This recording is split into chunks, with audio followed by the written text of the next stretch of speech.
Hi అండి, welcome back to my channel.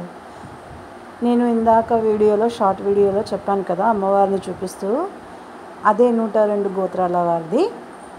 ఇదిగోండి, వీళ్ళే 102 గోత్రాల వాళ్ళు అమ్మవారితో పాటు అగ్నిహోత్రంలోకి ప్రవేశించిన వాళ్ళు. ఎంతో పుణ్యం చేసుకుంటేనే ఇలా అమ్మవారితో పాటు విగ్రహాలను కూడా వీళ్ళది పెట్టగలిగేది ఉంటుంది. ఒక్కొక్కరి గోత్రము ఒక్కొక్కరి పేర్లతో సహా ఉంటుంది ఇక్కడ.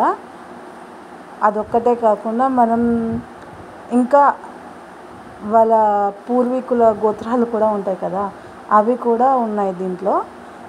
వచ్చేసి ఇదిగోండి, ఇక్కడ బోర్డు పెట్టారు, మన గోత్రం ఏది అనేది దాంట్లో వివరంగా చెప్తారు. వివరంగా కూడా రాసి ఉంటుంది. నచ్చితే లైక్ చేయండి.